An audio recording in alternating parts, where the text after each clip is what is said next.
Hello बच्चों, कैसे हैं? उम्मीद करते हैं कि आप सभी को अच्छे होंगे। आपका मेरे चैनल सरकारी टैलेंट में एक बार फिर से बहुत बहुत स्वागत है। आज हम लोग क्लास 10th का फिजिक्स पढ़ेंगे, जिसमें परावर्तन केवल हम डिस्कस करेंगे। तो चलिए शुरू करते हैं। वीडियो शुरू करने से पहले नए आने वाले बच्चों से गुजारिश है कि लाल बटन दबा के मेरे चैनल को सब्सक्राइब कीजिए और साथ ही साथ बेल आइकन भी जरूर दबाइए। तो चलिए शुरू करते हैं। सबसे पहले हम जानेंगे प्रकाश क्या है।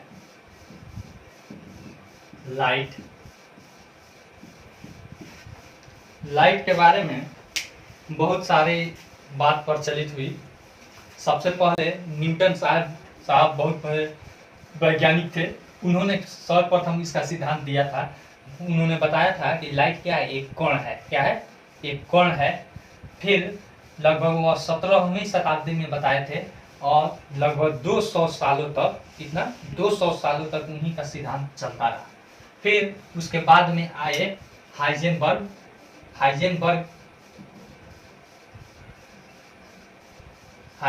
आए। तब उन्होंने कहा कि हाँ, जब उस पर सवाल उठने लगा कि अगर प्रकाश कोई कण है तो किसी कागज पे पड़ता है तो कागज को क्यों नहीं हिला देता है, दिखाई क्यों नहीं देता है, इत्यादि इत्यादि बहुत सारी बातें होने लगी। तो हाइजेनबर्ग ने तब आया, तब कहा कि शुरू में कहा लगभग 1878 ईस्वी में उन्होंने सिद्धांत दिया कि प्रकाश क्या है, एक कोण है। प्रकाश क्या है? कोण है। फिर उसके बाद जब और भी आगे गए तब उसमें बेंजीन के द्वारा प्रयोग किया गया। तब कोण सिद्धांत का गड़बड़ होने लगा। ठीक है ना, कोण सिद्धांत गड़बड़ होने लगा और बहुत सारा एक्सपेरिमेंट हुआ जिसमें कोण सिद्धांत को लाइट नहीं फॉलो करता था। तब यही आए, फिर से यही वैज्ञानिक अपने ही मत को 1890 ईस्वी में कहे कि नहीं, लाइट क्या है, एक तरंग है। लाइट क्या है? तरंग है। ठीक है। फिर उसके बाद और भी आगे बात चलता गया। तब जब लाइट चलता गया और कहा गया कि लाइट ही तो बता दिए कि क्या है, एक तरंग है। तब उन्होंने प्रैक्टिकल होते गया तो फिर इसमें भी डिफेक्ट आने लगा। जैसे 2 बेंजीन लिया गया और फिर इसमें एक छिद्र, एक बेंजीन ऐसे रखा गया और एक बेंजीन ऐसे रखा गया और फिर इधर से लाइट का एक रे पास करवाया गया तो उस साइड में नहीं निकला। ठीक है। तब कहा गया कि क्यों नहीं निकल रहा है, जब यह तरंग है तो निकल जाना चाहिए। ठीक ना। तब उसमें भी डिमेरिट आने लगा कि प्रकाश तरंग ही नहीं है। तब आया प्रकाश का क्वांटम सिद्धांत। प्रकाश का क्वांटम सिद्धांत।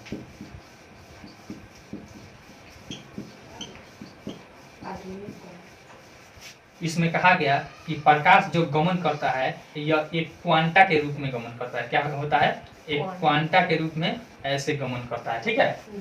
जो कि एक पूर्ण संख्या के एक क्वांटम के रूप में ही एक जगह से दूसरी जगह फॉलो कर सकता है। फिर उसके बाद और भी आगे बात आता गया और भी रिसर्च होता गया और तब कहा गया कि ड्यूल नेचर ऑफ लाइट, यानी कि प्रकाश का ड्यूल प्रकृति होता है। ड्यूल नेचर ऑफ लाइट, यानी कि प्रकाश जो होता है वह दो प्रकृति का होता है। उसमें तरंग का भी गुण होता है और फिर कोण का भी गुण होता है। फिर इस तरह से प्रकाश का खोज होते गया और आज हम पढ़ते हैं कि प्रकाश क्या है, एक विद्युत चुंबकीय तरंग। क्या है? एक विद्युत चुंबकीय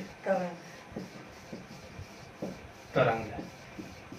ठीक है ना, जिसके गमन करने के लिए किसी माध्यम की आवश्यकता नहीं होती। जैसे सूर्य का प्रकाश हमारे पास आता है तो वह निर्वात में भी गमन करता है और हमारे पास पहुंच जाता है।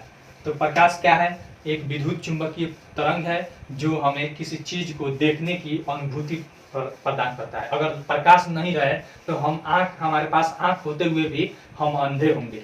जैसे रात में जब अंधेरी रात रहती है तो हमको कुछ दिखाई देता है? नहीं दिखाई देता है। क्यों नहीं दिखाई देता है? क्योंकि प्रकाश नहीं रहता है।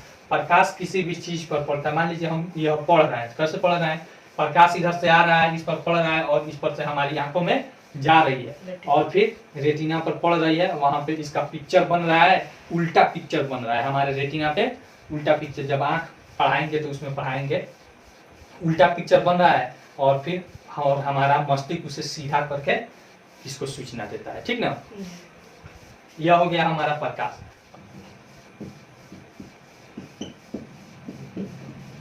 प्रकाश के आधार पर पदार्थ का वर्गीकरण, पदार्थ का वर्गीकरण कितने वर्ग में बांटा गया है? 3। पारदर्शी, ट्रांसपेरेंट, ठीक है, ट्रांसपेरेंट, अपारदर्शी, नॉन ट्रांसपेरेंट,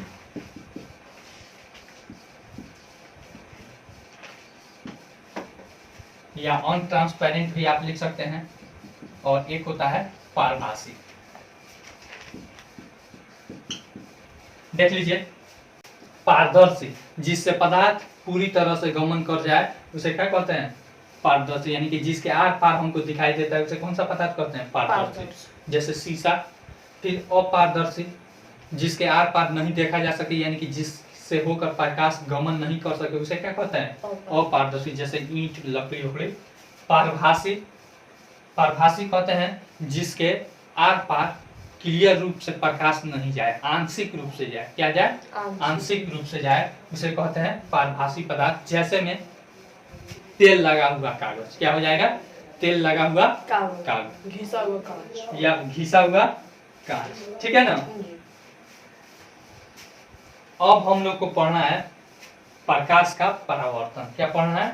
प्रकाश का परावर्तन। जैसे प्रकाश का परावर्तन, कोई मान लीजिए ऐसे प्रकाश आया, फिर यहाँ से ऐसे फिर छिटक कर चला जाता है कि नहीं? जैसे हम लाइट जलाते हैं, किसी शीशा पे किसी को तंग करना रहता है तो उस पे जलाते हैं ऐसे, और यहाँ से वो परावर्तन करके चला जाता है उसके पास। जाता है कि नहीं जाता है? किसी को तंग करते हैं तो उसी तरह करते हैं। तो परावर्तन अब हम लोग को पढ़ना है। प्रकाश का परावर्तन, रिफ्लेक्शन ऑफ लाइट,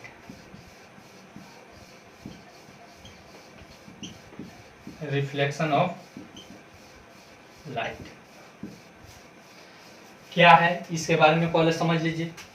कोई प्रकाश की किरण किसी चिकनी सतह पर पड़ने पर फिर वह उसी माध्यम में लौट जाती है, उसे ही क्या कहते हैं? प्रकाश का परावर्तन कहते हैं। जैसे मान लीजिए यहाँ पे यह खूब चिकना है, क्या है? खूब चिकना है। तो हम लाइट जलाते हैं तो किस माध्यम से जलाते हैं? यहाँ पे हवा है, इस साइड में हवा से हम जलाते हैं। यहाँ पे आया, फिर यहाँ पे टकराया, फिर इसी माध्यम यानी कि हवा में ही लौट जाता है, उसे ही हम क्या कहते हैं? प्रकाश का परावर्तन। जैसे मान लीजिए यह शीशा हो गया, ऐनक, ऐनक, इस पर हम कोई लाइट ऐसे गिराए तो यह ऐसे भाग जाता है। देखते हुइएगा, देखे हैं कि नहीं? और फिर यहाँ पे मान लीजिए यहाँ पे नॉर्मल डाल देते हैं। तो प्रकाश के परावर्तन के अब नियम देख लीजिए। प्रकाश के परावर्तन के 2 नियम है। यहाँ पे परावर्तन के नियम, रूल ऑफ रिफ्लेक्शन। 1 नंबर में पहला देख लीजिए क्या होता है। यह जो लाइट आता है इसको कहते हैं आपतित किरण। क्या कहते हैं? आपतित किरण। आपतित। और इसको कहते हैं परावर्तित, परावर्तित किरण। यानी आपतित किरण, परावर्तित किरण तथा इस पर जो लंब डालते हैं, ठीक है ना, इसे अभिलंब बोला जाता है, नॉर्मल, ठीक ना। यह तीनों क्या होता है? एक ही तल में होता है। यानी मान लीजिए यह क्या है? शीशा है, इस पर ऐसे लाइट जलाते हैं तो यहाँ पे आता है, फिर ऐसे भागता है, तो यानी यहीं पे वह सभी क्रियाएं होती है, ठीक है ना। एक ही तल में, यानी इसी तल से वह सब क्रिया होगी। ये नहीं कि इस तल पर लाइट गिरेगा, इसके पीछे से लाइट ऐसे भागेगा, ऐसा बात का थोड़े है नहीं। तो यानी कि हम लिख देंगे पहला नियम, आपतित किरण, फिर परावर्तित किरण, परावर्तित किरण तथा अभिलंब, अभिलंब, तीनों एक ही तल में होते हैं। तीनों एक ही तल में होता है। होते हैं। ठीक है, कोई दिक्कत? नहीं। दूसरा नियम होता है कोण आई। क्या है? कोण आई और कोण आर। यानी कि कोण आई क्या होगा? आपतित किरण और नॉर्मल के बीच में जो कोण बनता है अभिलंब के बीच में, उसे ही क्या कहते हैं? आपतन कोण। क्या कहते हैं? आपतन कोण। यानी कि लिख देते हैं यहाँ पे कोण आई बराबर कोण आर। कोण आई बराबर कोण आर। समझ में आया? जी। हिंदी में लिख देते हैं, यानी आपतन कोण बराबर परावर्तन परावर्तन कोण। परावर्तन कोण। ठीक है, जी। इसे ही परावर्तन का नियम हम कहते हैं। यह याद रहना चाहिए। यह समझ में आ गया होगा? मिटा दे अब इसको। जी। परावर्तन कब होता है? परावर्तन कब होता है बताइए? जब चिकनी सतह हो। मान लीजिए हम लकड़ी पर ऐसे जला दे कहीं पे भी, तो परावर्तन हो जाएगा? नहीं होगा। चिकनी सतह जो जब होगा, मान लीजिए काली सतह पे हम कोई लाइट जलाते हैं, तो वहां से प्रकाश छिटक कर निकलेगा? नहीं निकलेगा। यानी कि काली सतह पूर्ण ऑब्जर्व कर लेती है, सोख लेती है। तो परावर्तन तभी होता है जब सतह चिकना हो। परावर्तक सतह जो होता है वह मुख्य रूप से दो तरह का होता है, जिसे हम दर्पण कहते हैं। जिससे भी हम परावर्तन कराते हैं, अगर खूब उसे चिकना कलई करके, यानी कि चांदी का पिन चढ़ाकर उसे चिकना कर दिया जाए, तो उसे हम क्या कहते हैं? दर्पण कहते हैं। क्या कहते हैं? दर्पण। दर्पण के प्रकार आप देखेंगे। दर्पण के प्रकार, टाइप्स ऑफ मिरर।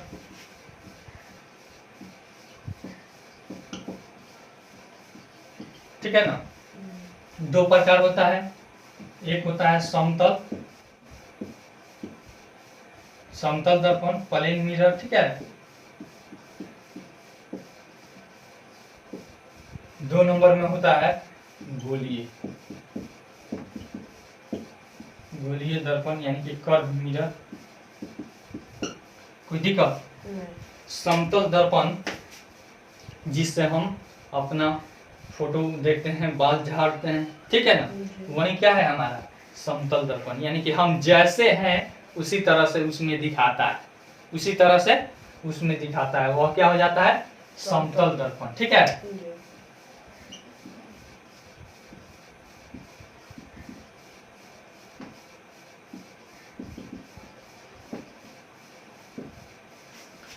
समतल दर्पण यानी कि जिसका परावर्तक सतह क्या हो? समतल हो, उसे क्या कहते हैं? समतल दर्पण। गोलीय दर्पण जिसका परावर्तक सतह यानी कि जहां से प्रकाश डालने पर परावर्तित कर जाए, उसे ही परावर्तक सतह कहते हैं। ठीक है ना? मान लीजिए हम ऐनक लेते हैं, ऐनक को ऐसे हम देखते हैं बाल झाड़ने के लिए। अगर उसी को उलट कर ऐसे देखें तो क्या हमको चेहरा दिखाई देगा? नहीं। यानी कि परावर्तक सतह पर ही हम देखेंगे तभी हमारा चेहरा दिखाई देगा। यानी कि वहीं से परावर्तन हो सकता है, उसके दूसरे साइड से नहीं हो सकता है। जो चिकना सतह रहेगा उसी से परावर्तन होगा। अब गोलीय दर्पण कितने प्रकार के होते हैं? दो प्रकार के। कितने? दो नहीं, तीन। मान लीजिए किसी किताब में तीन देता है, लेकिन अधिकतर दो ही देता है। हम तीनों के बारे में बता देते हैं। एक नंबर में उत्तल। क्या होता है? उत्तल दर्पण। फिर दूसरा होता है अवतल दर्पण। तीसरा होता है परवलयिक दर्पण। परवलयिक दर्पण। उत्तल का कॉन्वेक्स मिरर, अवतल का कॉनकेव। ठीक है। परवल का पाराबोला। पाराबोला समझते हैं?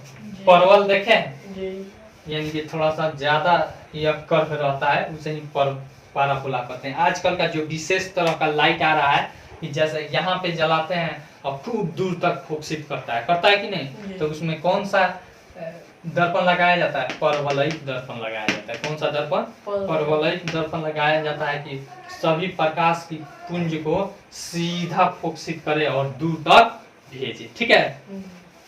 इसका देखिए उत्तल दर्पण। इसका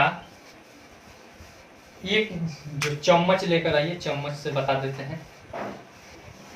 उत्तल दर्पण किसे कहते हैं? कॉन्वेक्स मिरर, जिसका परावर्तक सतह बाहर की तरफ निकला हुआ। जैसे में देख लीजिए आ गया आपके पास चम्मच, ठीक है ना। चम्मच में हम अपना फोटो देखते हैं, कैसा फोटो बना रहा है देख सकते हैं, सीधा बना रहा है। और हमसे क्या बना रहा है? छोटा बना रहा है कि नहीं? जी। तो यह परावर्तक सतह होगा तो क्या हो जाएगा? यह उत्तल दर्पण। लिख देते हैं परावर्तक सतह क्या हो? उभरा हुआ। परावर्तक सतह उभरा, ठीक है ना। अवतल दर्पण, अब देखिए हमारे चम्मच में ही क्या है? अवतल दर्पण है। इधर से हम कर दिए ऐसे, ठीक है ना। देख रहे हैं जी। यह अंदर की तरफ धंसा है। जी। अगर इसको खूब चिकना कर दे, इस पर चांदी का खूब बढ़िया सा पेंट कर दे, ठीक है ना, चांदी का पेंट इस पर कलर कर दे तो खूब बढ़िया से यह क्या बन जाएगा? दर्पण बन जाएगा। कौन सा दर्पण? अवतल दर्पण, यानी कि परावर्तक सतह जिसका क्या हो? अंदर की तरफ धंसा हुआ हो, ठीक है ना। जी। लिख देता है यहाँ पे परावर्तक सतह, परावर्तक सतह धंसा, ठीक है ना। उसे क्या कहते हैं? अवतल दर्पण कहते हैं, ठीक ना। अब इसमें हमारा फोटो कैसा बन रहा है? उल्टा बन रहा है। क्या बन रहा है? उल्टा बन रहा है। नजदीक लाने पे बड़ा बनता है, ठीक है ना। परावोला में क्या होता है? परावोला में यह खूब मतलब ज्यादा ऐसे रहता है, ठीक है ना, यानी कि खूब ज्यादा गोला रहता है, ऐसे परवल की आकार का रहता है, उसे ही हम कहते हैं पाराबोला। चलिए अब उत्तल दर्पण में हम देखेंगे इसका जो टर्म होता है क्या क्या उसमें होता है। उत्तल दर्पण बनाएंगे, उसमें कौन किस भाग को क्या कहते हैं इत्यादि ये सब।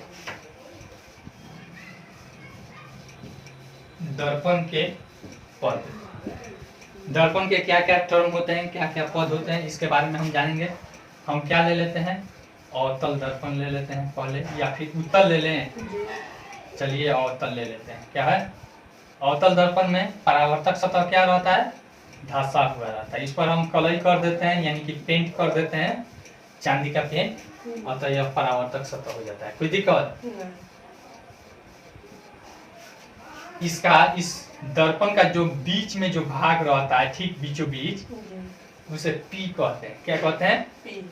यानी कि ध्रुव कहते हैं। क्या कहते हैं? ध्रुव, पोल। परिभाषा हो जाएगा दर्पण के ठीक मध्य बिंदु को, ठीक बीच में मध्य बिंदु को क्या कहते हैं? ध्रुव कहते हैं। अब उसके बाद आता है केंद्र। क्या आता है? वक्रता केंद्र। क्या आता है? वक्रता केंद्र। सबसे पहले ध्रुव हो गया, अब वक्रता केंद्र।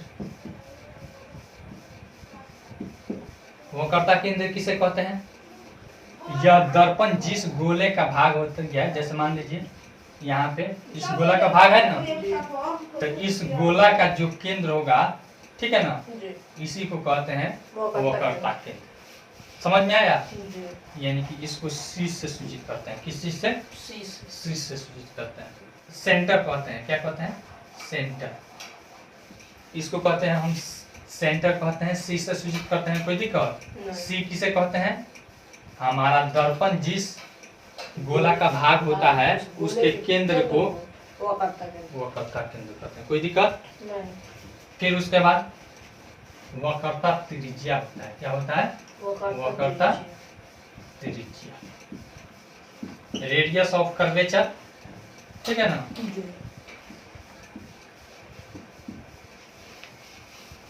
केंद्र और ध्रुव के बीच की दूरी को क्या कहते हैं? रेडियस ऑफ कर्वेचर, यानी कि वक्रता त्रिज्या। इसे किस चीज से सूचित करते हैं? आर से सूचित करते हैं। यहाँ पे दिखा देते हैं किस से सूचित करते हैं? आर से सूचित करते हैं। कैपिटल आर भी आप लिख सकते हैं, कोई दिक्कत नहीं है। कोई दिक्कत नहीं। फिर उसके बाद अब हमारा मुख्य अक्ष होता है। क्या होता है? मुख्य अक्ष, प्रिंसिपल एक्सिस किसे कहते हैं? प्रधान अक्ष या मुख्य अक्ष। वह रेखा, ठीक है ना, जो दर्पण के केंद्र तथा ध्रुव से होकर जाती है, ठीक है ना, उसे क्या कहते हैं? प्रधान अक्ष या मुख्य अक्ष। कोई दिक्कत? इधर वाला को प्रधान अक्ष कहेंगे कि नहीं? कहेंगे। पूरे रेखा को प्रधान अक्ष कहेंगे, ठीक है। मुख्य अक्ष या प्रधान अक्ष किसे कहेंगे? वह काल्पनिक रेखा, यस रियल का रेखा का थोड़े है, वह काल्पनिक रेखा जो केंद्र तथा ध्रुव को मिलाते हुए जाती है, उसे क्या कहते हैं? मुख्य अक्ष या फिर मुख्य प्रधान अक्ष, प्रिंसिपल एक्सिस। कोई दिक्कत? फिर उसके बाद आता है यहाँ से यहाँ तक की जो रहता है, इसका द्वारक बोलते हैं। क्या बोलते हैं? दर्पण का द्वार। दर्पण का द्वार। यानी कि यहाँ से लेकर, मान लीजिए यह m मान लेते हैं, इसको n मान लेते हैं, तो दर्पण का जो व्यास होता है, ठीक है ना, उसी को कहते हैं हम इसका द्वार, ठीक है, या चौड़ाई। दर्पण का जो चौड़ाई होता है उसे ही हम क्या कहते हैं? द्वार। द्वारक बराबर mn। कोई दिक्कत? अब उसके बाद आता है फोकस। क्या आता है? फोकस। फोकस में प्रधान अक्ष के समांतर अगर कोई रेखा जाता है तो परावर्तन के बाद जहां से निकलता है, ठीक है ना, जहां से निकलता है और फिर मुख्य अक्ष को जिस बिंदु पर काटता है उसी को क्या कहते हैं? फोकस कहते हैं, ठीक है ना। मुख्य फोकस वो आपको कहेंगे उसमें लेंस में पढ़ेंगे, फोकस और मुख्य फोकस, ठीक है ना। दर्पण में हमारा एक ही फोकस होता है, जबकि लेंस में कितना फोकस होता है? दो फोकस होता है। चलिए देखिए यहाँ पे फोकस के बारे में। प्रधान अक्ष के समांतर जाने वाली रेखाएं परावर्तन के बाद जिस बिंदु से होकर गुजरती है उसे ही क्या कहते हैं? फोकस। यह नहीं लिख रहे हैं, आगे लिख दे। ठीक है, ऐसे समझ में आया कि नहीं? आ गया। प्रधान अक्ष के समांतर जाने वाली लिख देते हैं। प्रधान अक्ष के समांतर जाने वाली रेखा परावर्तन के बाद जिस बिंदु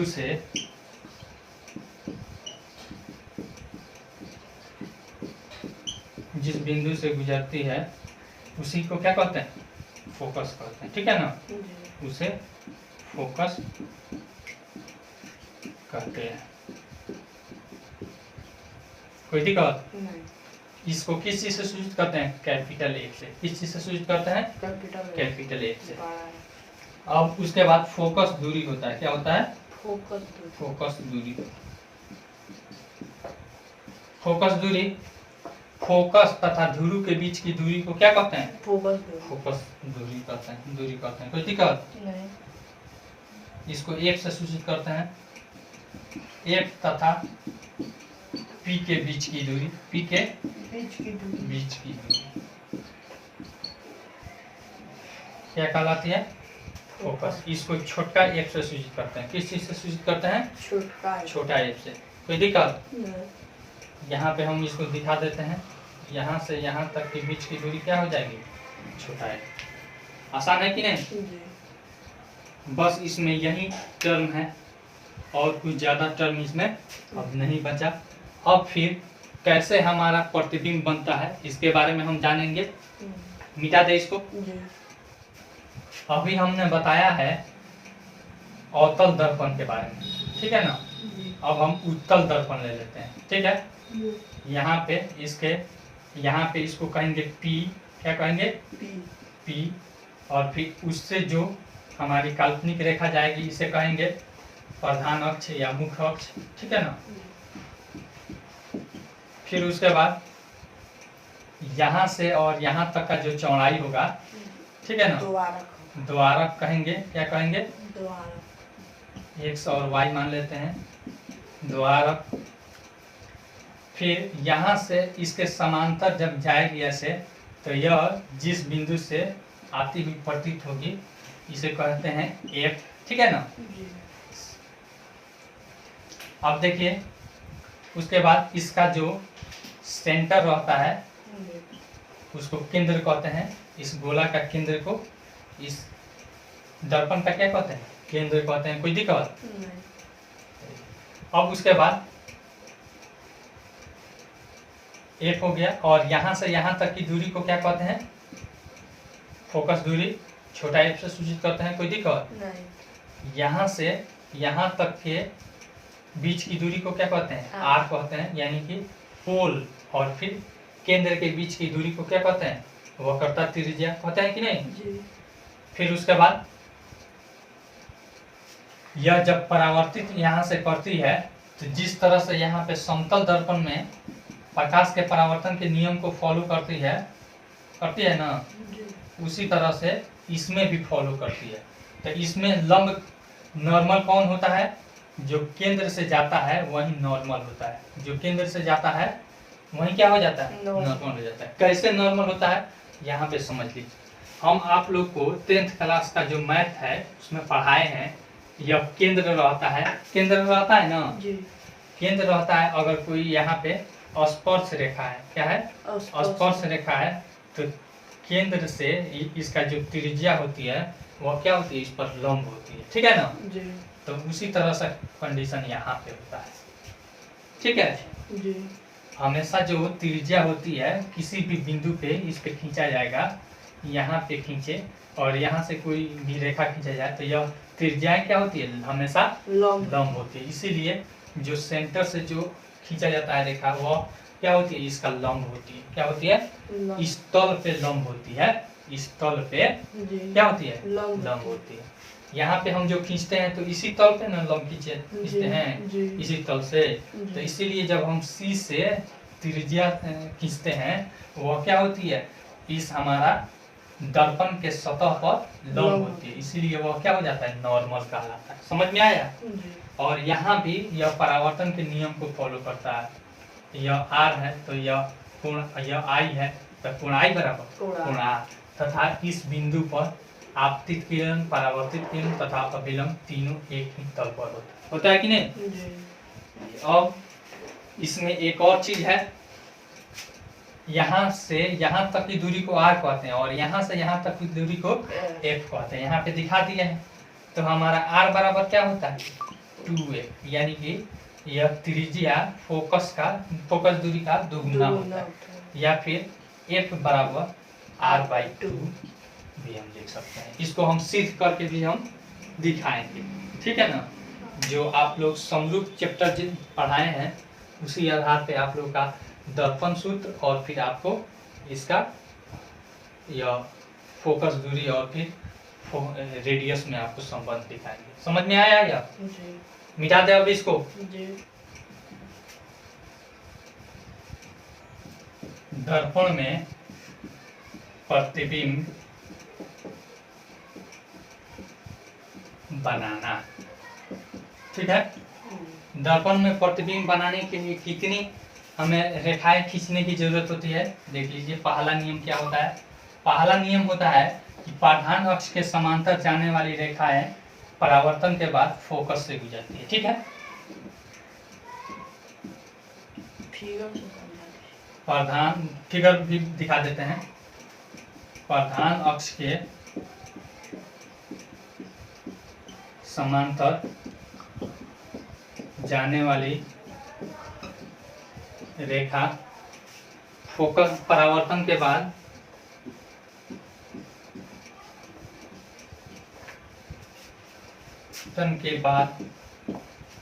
फोकस से गुजरती है। इससे गुजरती है फोकस।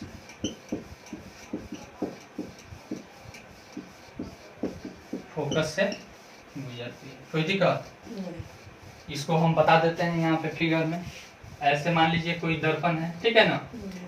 इसका जो प्रधान अक्ष है इसके समांतर कोई जाएगी तो वह परावर्तन के बाद किस बिंदु से गुजरती है, एफ से होकर गुजरती है, कोई दिक्कत? नहीं। फिर हमारा दूसरा है जो केंद्र से होकर जाती है, ठीक है ना, जी। वह परावर्तन के बाद उसी दिशा में फिर से लौट आती है। क्यों लौट आती है? क्योंकि केंद्र से जाने वाली रेखाएं क्या होती है? लंब होती है, ठीक है ना। जी। त्रिज्या क्या होती है? उस सतह, उस दर्पण के सतह पर लंब होती है। लिख दे रहा है, केंद्र से जाने वाली किरण क्या होती है? केंद्र से जाने वाली किरण परावर्तन के बाद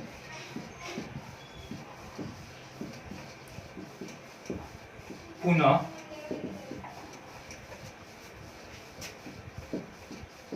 उसी पथ पर लौट आती है। लौट आती। कोई दिक्कत? नहीं। जैसे में आप कोई भी ले सकते हैं, आप लोग स्केल से बनाइएगा तो अच्छा बनेगा, हाथ से बना रहे हैं दिक्कत हो जा रहा है। मान लीजिए यहाँ पे केंद्र है, ठीक है ना, अब और यहाँ पे एफ है, तो यहाँ से जब कोई भी किरण जाएगी तो ऐसे जाएगी और फिर इसी दिशा में इधर लौट आएगी, कोई दिक्कत? नहीं।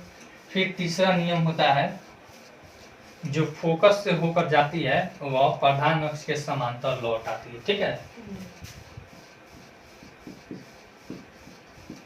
फोकस से जाने वाली किरण प्रधान अक्ष से समांतर परावर्तित हो जाती है, ठीक है। जी। प्रधान अक्ष के समांतर लौट आती है, कोई दिक्कत? नहीं।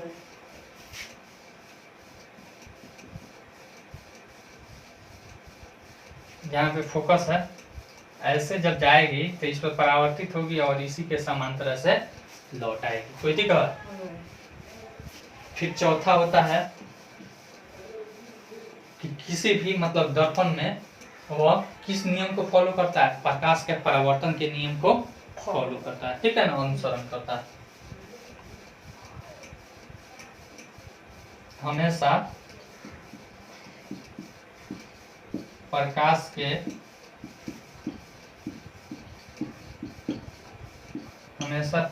के परावर्तन के नियम का फॉलो करता है, ठीक है ना। इन्हीं सब किरणों के द्वारा हम कोई भी फिगर बनाते हैं या फिर प्रतिबिंब बनाते हैं। अब इसी के सहारे हम क्या करेंगे, अभी आप लोग को दिखाएंगे, ठीक है। चलिए मिटा दे इसको। अवतल दर्पण में प्रतिबिंब, ठीक है। सबसे पहले बड़ा सा हम बना लेते हैं, एक ही देख लीजिए यहाँ पे,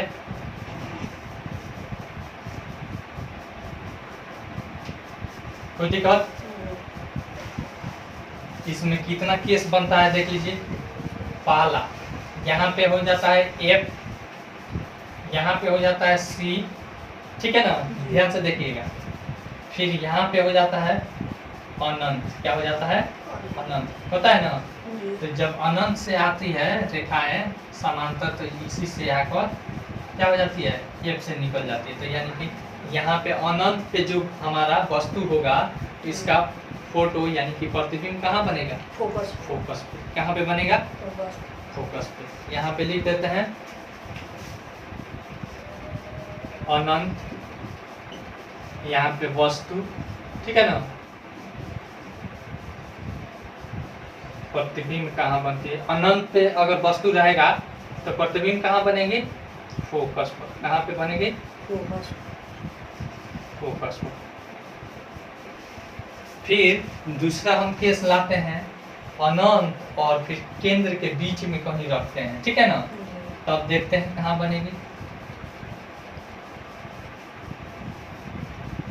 यहाँ पे यह अनंत है, यहाँ पे F है, यहाँ पे C है। अब यहाँ पे हम क्या करते हैं, रखते हैं हम, अब यह वस्तु हो गया, ठीक है। ऐसे आएगा, फोकस से एक गुजर जाएगा, कोई दिक्कत। फिर यहाँ पे जो सेंट्रल से गुजरेगा केंद्र से, या फिर इसी रास्ता में लौट आएगा कि नहीं, तो यहाँ पे वस्तु बन जाएगा, कोई दिक्कत। उल्टा बनेगा। तो देखेंगे अनंत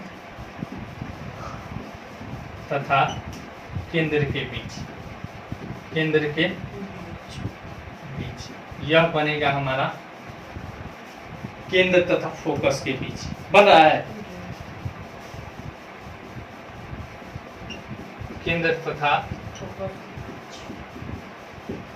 फोकस के बीच यह दो हमारा केस हुआ, दो केस।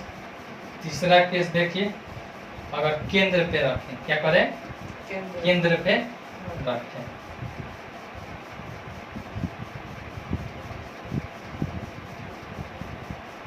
देखिए तो केंद्र पे रखेंगे तो ऐसे आएगा, फिर ऐसे ऐसे हमारा निकल जाएगा। फिर एक और हम बताए हैं कि फोकस से जो जाता है वह परावर्तन के बाद कहाँ से, इसके समांतर हो जाता है कि नहीं, हो जाता है।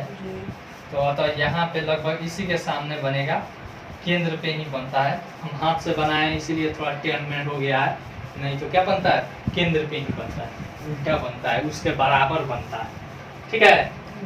यहाँ केंद्र पे होगा तो यह कहाँ बनेगा, केंद्र को, कोई दिक्कत। अब वस्तु के बराबर बनेगा। यह क्या था, छोटा बनेगा वस्तु से, यह भी क्या बनेगा, वस्तु से छोटा बनेगा, कोई दिक्कत।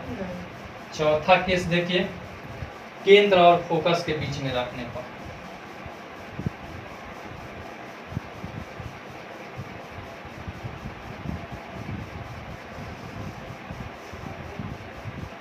F और यहाँ पे C, इसके बीच में अगर हम रखेंगे तो देखिए कहाँ बनेगा। एक बार जाएगा तो फोकस से ऐसे होकर गुजर जाएगा, कोई दिक्कत। फिर उसके बाद एक जो फोकस से जाएगा वह इसके समांतर आ जाएगा, यानी यहाँ पे बन रहा है, उल्टा बन रहा है, वस्तु से बड़ा बन रहा है। कहाँ बन रहा है, केंद्र तथा अनंत के बीच में, केंद्र तथा अनंत के बीच में। लिख देते हैं यहाँ पे, केंद्र तथा फोकस के बीच। तो यह बनेगा हमारा अनंत तथा केंद्र के बीच, अनंत तथा केंद्र के बीच, कोई दिक्कत। फिर पांचवा हमारा स्थिति देख लीजिए। अभी हमारा केंद्र और फोकस के बीच में, अगर फोकस के बीच में रखते हैं, क्या करते हैं, फोकस के बीच में अगर फोकस पर रखते हैं, कहाँ पे, फोकस पे, यहाँ पे F पे रखते हैं, तब देखिए कहाँ आता है यह। तो पहला मान लीजिए यहाँ पे ऐसे है, तो पहला इसका क्या होता है हमारा, इसके समांतर जाने वाली फोकस से गुजर जाती है, कोई दिक्कत। और फिर केंद्र से जाने वाली पुनः इसी दिशा में ऐसे लौट आती है कि नहीं। तो देखिए तो ऐसी महसूस होगी कि यह वस्तु अनंत पर बन रही है। क्या, कहाँ बन रही है, अनंत, यानी कि बहुत दूर से बनती हुई आ रही है, ठीक है ना, यानी अनंत पे बनता है। यहाँ पे फोकस पर रखी वस्तु का प्रतिबिंब कहाँ बनता है, अनंत, कोई दिक्कत। फिर उसके बाद एक और होता है, अगर फोकस तथा ध्रुव के बीच में रखा जाए, फोकस तथा यह वाला मिटा दें,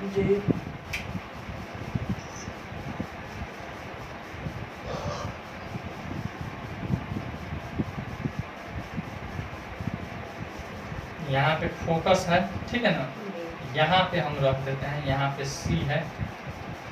अगर थोड़ा सा बड़ा बना देते हैं कि देखने में आसान लगे। देखिए ऐसे जाएगा तो एक फोकस से ऐसे निकल जाएगा, कोई दिक्कत। फिर एक जाएगा यहाँ पे केंद्र से, तो फिर इसी रास्ता में ऐसे या हो जाएगा।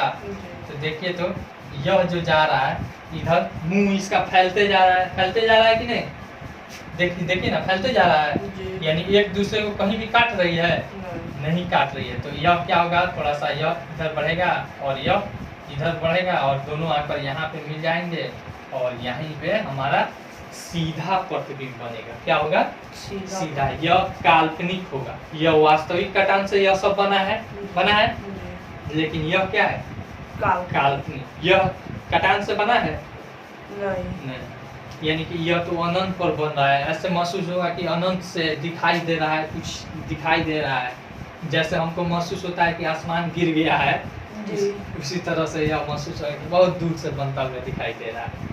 यह देखिए, यह क्या है, काल्पनिक प्रतिबिंब बन रहा है, वस्तु से बड़ा बन रहा है, छोटा बन रहा है, बड़ा बन रहा है, ठीक है ना। तब फोकस तथा ध्रुव के बीच में रखे हैं, तो कहाँ पे बनेगा, दर्पण के पीछे। कहाँ बन रहा है, दर्पण के पीछे। बाकी सब कहाँ बना है, दर्पण के आगे। यहाँ पे लिख देते हैं फोकस तथा ध्रुव के बीच, ध्रुव के बीच यह बनेगा हमारा दर्पण के पीछे। क्या बनेगा, दर्पण के पीछे। कोई दिक्कत, और बड़ा बनेगा, सीधा बनेगा, यह सब प्रकृति तो आप देख ही रहे हैं। और आप लोग क्या कीजिएगा, आप लोग को सवाल देते हैं, इसका बनाना है आप लोग, क्या, यानी कि उत्तल दर्पण का। अभी हम अवतल का बताए हैं, आप लोग उत्तल का बनाकर दो इसमें बनेगा। पहला कंडीशन होगा इधर एक अनंत पर रहेगा और दूसरा अनंत और ध्रुव के बीच में रहेगा।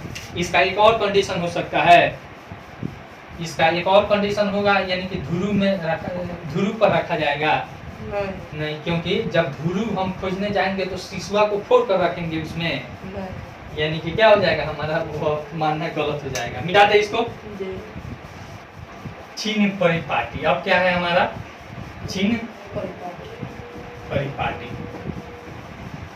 देखिए आप लोग कार्तीय तल पढ़े हैं कि नहीं, कार्तीय निर्देशांक पढ़े हैं, याद है, 9th में भी पढ़े हैं, 10th में भी पढ़े हैं कि नहीं। यहाँ पे यह मूल बिंदु रहता है 0 0, ऊपर जाते हैं प्लस, नीचे आते हैं माइनस, इधर जाते हैं दाहिने तरफ प्लस, बाएं तरफ आते हैं माइनस। ठीक उसी तरह से हमारा इसमें क्या है, दर्पण में कोई दिक्कत, यहाँ पे मूल बिंदु ध्रुव होता है। क्या होता है, ध्रुव होता है। ऊपर जाते हैं तो प्लस, नीचे आते हैं माइनस, इधर आते हैं दर्पण के इस साइड में प्लस, इस साइड में आते हैं माइनस। बस यही है इसका चिन्ह परिपाटी। कोई दिक्कत, मान लीजिए इधर वस्तु बन रहा है, वस्तु हम ऐसे रख दिए, तो इसका वस्तु दूरी क्या हो जाएगा, इधर से इधर नाप रहे हैं तो माइनस हो जाएगा। कोई दिक्कत, प्रतिबिंब भी इधर ही बन रहा है, ठीक है ना, तो उसका भी प्रतिबिंब दूरी क्या हो जाएगा, मान लीजिए प्रतिबिंब यहाँ पे उल्टा ऐसे बन रहा है, तो यहाँ से यहाँ तक का दूरी क्या हो जाएगा, माइनस में। कोई दिक्कत, बिंब की दूरी को u से मापते हैं और प्रतिबिंब की दूरी को v से मापते हैं। कोई दिक्कत, v से सूचित करते हैं। अब देखिए ऊपर वाला को अगर मान लीजिए कोई यह इसका कह दे कि इसका ऊंचाई x है, तो इसको क्या लेंगे, प्लस x, ऊपर की तरफ है नहीं, और इसका ऊंचाई कितना है, y है। क्या है, y, तो इसको क्या मानेंगे, माइनस y। नीचे की तरफ माप रहे हैं, इसका ऊंचाई यहाँ से यहाँ तक का ऊंचाई होगा, तो नीचे की तरफ माप रहे हैं कि नहीं माप रहे हैं, तो क्या हो जाएगा, इसका माइनस होगा कि नहीं। समझ में आ रहा है, चिन्ह परिपाटी समझ में आ गया। बस आपको यह अगर पता होगा तो यह पता करने में कोई दिक्कत नहीं है। समझ में आया ना। इसमें कब एक इधर प्लस वाला में जाएगा प्रतिबिंब, जब यहाँ पे ध्रुव और फोकस के बीच में रहेगा, एक और ध्रुव के बीच में जब रहेगा तो इधर काल्पनिक बनेगा। ऐसे बना है ना छठा सिचुएशन, तो यानी कि यहाँ से यहाँ तक का दूरी प्लस में लेंगे। आसान है। अब उसके बाद एक होता है आवर्धन। क्या होता है, मैग्निफिकेशन।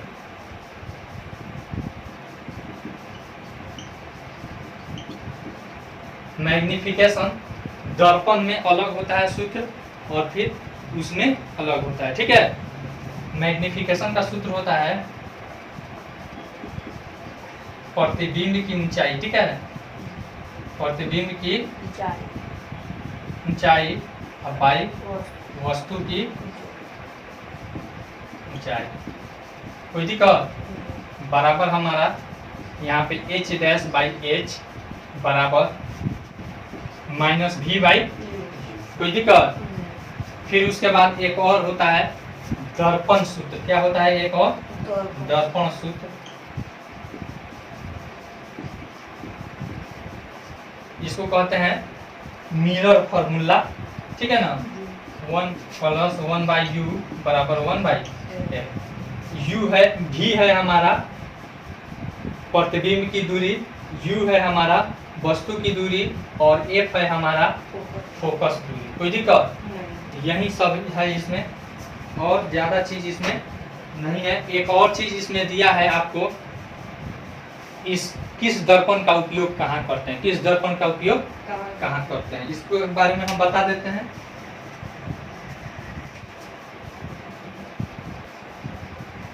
दर्पण का यूजेज ऑफ मिरर, आपको होता है एक उत्तल, ठीक है। उत्तल का दर्पण, यानी कि उत्तल दर्पण का गुण है कि यह क्या करता है, बहुत ज़्यादा दूर का प्रतिबिंब अपने अंदर बनाता है, छोटा बनाता है, सीधा बनाता है। अतः इसका प्रयोग स्ट्रीट लाइट में किया जाता है, यानी कि गली में जो प्रकाश दिया जाता है उसके ऊपर इसको लगाया जाता है कि खूब ज़्यादा दूर तक फैलाए, ऐसे लगा दिया जाता है, ठीक है ना। यहाँ पे बल्ब रहता है, यहाँ पे बल्ब रहता है ऐसे, तो यहाँ पे पड़ता है तो इसको ऐसे ऐसे फैला देता है, प्रकाश को क्या करता है, फैला देता है, जिससे खूब ज़्यादा दूर तक रोशनी रहता है। यानी स्ट्रीट लाइट में इसका प्रयोग किया जाता है मुख्य रूप से। 2 नंबर में अवतल, अवतल दर्पण का इसका उपयोग बहुत ज़्यादा किया जाता है, दाढ़ी बनाया जाता है नहीं तो उसमें किया जाता है कि एक एक बाल दिखाई दे, हाथ से बनाया जाता है तो नहीं। फिर उसके बाद इसका उपयोग आपको कहीं पे फोकसित करने में, जैसे यहाँ पे गले वले का इलाज किया जाता है तो वैसे मरीज का ऐसे मुंह खोल कर देखा जाता है, उसके अंदर की कोई मरजोज है कि नहीं, कोई घाव हो तो नहीं हुआ है, तो उसका यूज किया जाता है अवतल दर्पण का, ठीक है। इत्यादि कामों में किया जाता है। इसका अवतल दर्पण का, उत्तल दर्पण का एक और यूज जान जाइए, जैसे साइड मिरर के रूप में किया जाता है। जैसे बस और गाड़ी उड़ी कोई भी रहता है तो उसका जो ऐनक रहता है वह क्या रहता है, उत्तल दर्पण रहता है। उसमें देखिएगा ध्यान से तो उसमें छोटा छोटा प्रतिबिंब दिखाई देता है कि नहीं। और एक समतल दर्पण होता है, तो समतल दर्पण में, समतल दर्पण का आप लोग यूज करते हैं जैसे बाल झाड़ने में, श्रृंगार और श्रृंगार के लिए हम समतल का यूज करते हैं, ठीक है ना। समतल का यूज श्रृंगार के लिए, चेहरा देखने के, बाल झाड़ने के लिए करते हैं। यही सब इस चैप्टर में था। आई होप आपको यह वीडियो बहुत पसंद आई होगी। अगर वीडियो पसंद आई हो तो लाइक कीजिए, शेयर कीजिए और कमेंट करके अपना सुझाव जरूर दीजिए। Thanks for watching.